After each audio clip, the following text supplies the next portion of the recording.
Salut les amis, j'espère que vous allez bien. Quant à moi, tout va super, hyper bien. Alors, j'ai reçu une question d'une personne en privé, mais je me suis dit de faire une vidéo pour pouvoir répondre à cette question parce que c'est une question que je trouve vraiment très, très pertinente. Et je me suis dit, avec votre interaction dans les commentaires, nous pouvons lui proposer plusieurs solutions à cette question. De quoi s'agit-il? Eh bien, il s'agit d'une dame qui est déjà mariée avec 2 enfants, un de 6 ans et le second de 4 ans. La question c'est laquelle? Madame, que faire? Vous faites quoi si l'ex de votre mari vous appelle et vous dit que voilà, madame, j'ai un enfant de votre mari qui a 8 ans. Vous faites quoi? Waouh! Je me suis dit, ça c'est une question très pertinente à laquelle j'aurais voulu que plusieurs personnes viennent apporter leur soutien, leur proposition de solution. D'accord? J'ai mis mes lunettes parce qu'il y a trop de soleil ici dehors. Alors, je répète, madame, vous faites quoi si l'ex de votre mari vous appelle pour vous dire qu'elle a un enfant de votre mari? Votre réaction? Alors, déjà, si l'ex vous dit que son enfant a 8 ans et que toi, madame, à la maison, ton aîné a 6 ans, cela veut dire que c'est quelque chose qui appartient au passé de votre mari, n'est-ce pas? Oui. Déjà, de un, il faudra savoir, est-ce que votre mari vous avait un jour dit qu'il avait un enfant? Si oui, tant mieux. Si pas, alors, vous devez savoir que c'est une relation qui est basée sur le mensonge. Parce que dès le départ, ton homme n'a pas été honnête avec toi. Parce que ton homme ne t'avait jamais dit qu'il avait un enfant dans sa vie. D'accord? Alors, dans ce cas, qu'est-ce qu'il faudra faire? La première chose à faire, c'est de faire asseoir monsieur calmement et vous en parler. Tu lui poses la question, monsieur, est-ce que tu sais que tu as un enfant? Tu as eu un enfant avant le mariage. S'il te dit oui, c'est bon. S'il te dit qu'il n'avait jamais su qu'il avait un enfant, alors, dans ce cas, la première chose qu'il faudra faire, c'est chercher à vous rassurer, monsieur, madame, que cet enfant est de lui et de votre mari. Et cela en passant par l'ADN, n'est-ce pas? Et oui.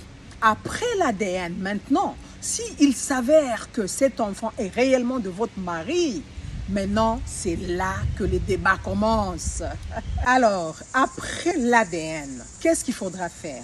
Monsieur et madame, vous devez vous asseoir à deux et réfléchir là-dessus. Madame, tu dois chercher à savoir d'abord de un, qu'est-ce que monsieur pense faire? Parce que oui, c'est lui le centre dans cette affaire. Qu'est-ce que monsieur pense faire? Ça, c'est de un. De deux, est-ce que monsieur pense récupérer cet enfant et se débarrasser de cet ex sans vraiment s'en débarrasser? Et oui, sans s'en débarrasser parce que la maman aura toujours besoin de son enfant. Elle sera toujours là. Est-ce que monsieur cherche à récupérer cet enfant et se débarrasser de cet ex? Ça, c'est de deux.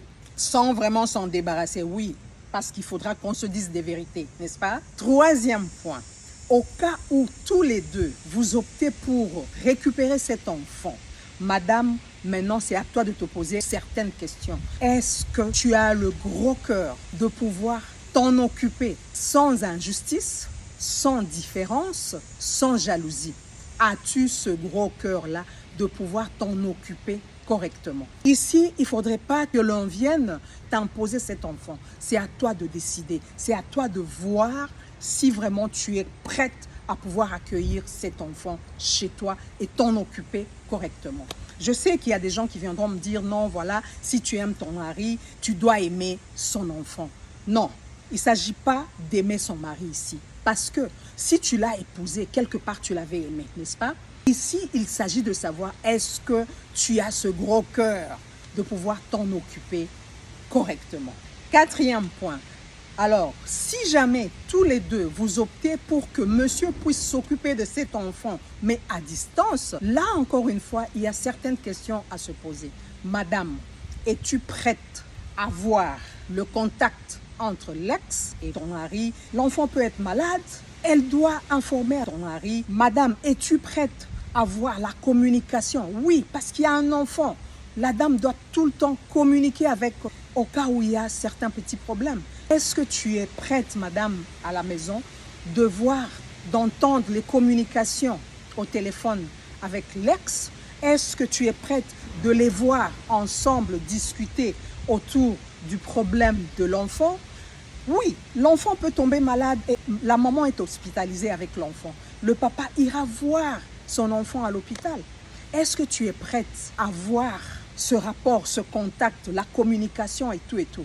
Es-tu prête à pouvoir accepter tout ça, de voir ce rapport, ce contact-là?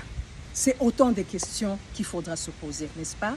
Alors, après avoir discuté sur tous les tenants et aboutissants de cette affaire, c'est là que, madame, tu vas prendre ta décision, chercher à savoir quelle option vas-tu prendre.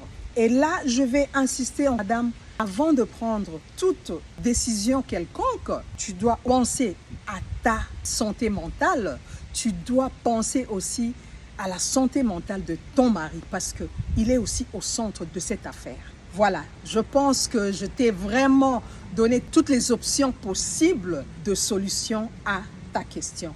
Chers internautes, chers followers, chers amis, famille, dites-moi ce que vous en pensez. Donnez vos opinions. Dites-moi ce que vous pensez de cette affaire parce que c'est une affaire réelle qui existe dans notre société. Et la dame, elle est vraiment déboussolée. Elle attend votre réaction.